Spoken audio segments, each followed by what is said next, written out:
Nous allons voir une vingtaine d'œuvres peintes qui furent littéralement assassinées par la critique de leur temps. En les comparant aux textes qu'elles ont inspirés, vous jugerez si la sentence était méritée ou pas.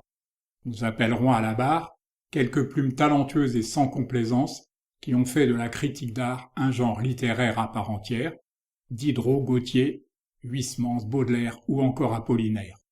Monsieur Bouguereau, écrivit ainsi Huysmans, a inventé la peinture gazeuse, la pièce soufflée.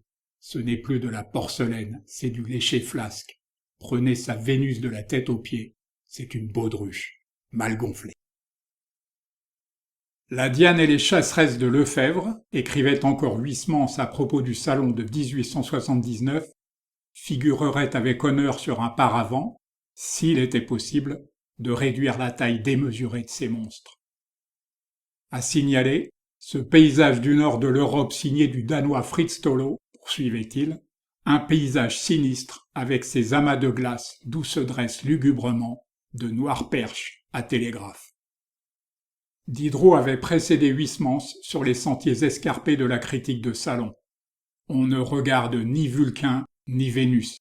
La seule figure qu'on remarque, c'est un homme placé sur le devant qui soulève une poutre ferrée. Il y a longtemps que Chardin ne finit plus rien. Il travaille comme un homme du monde qui a du talent, de la facilité et qui se contente d'esquisser sa pensée en 4 coups de pinceau. Les deux figures n'ont ni l'élégance, ni la grâce, ni la délicatesse qu'exigeait le sujet.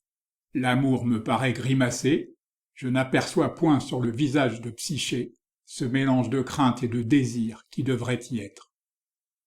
La chute du jour a rembruni et obscurci les objets. Il y a toujours un grand travail, une grande variété, beaucoup de talent. Mais on dirait volontiers, en les regardant, à demain, lorsque le soleil sera levé.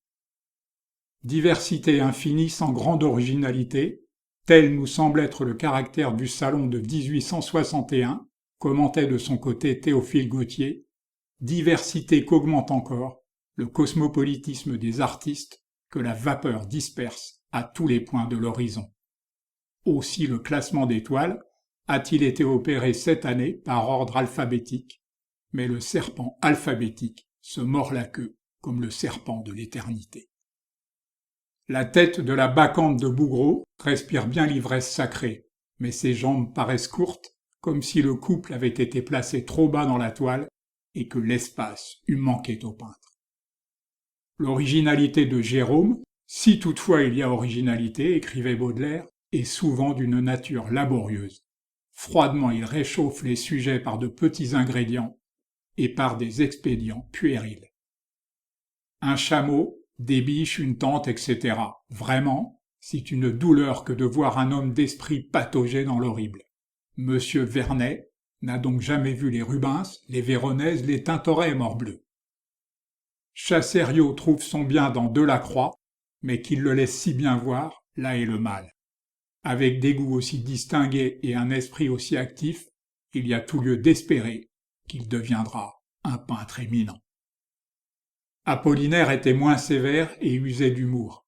Les tableaux de Fritz auraient été refusés si le président ne s'était levé en disant « Je demande l'indulgence.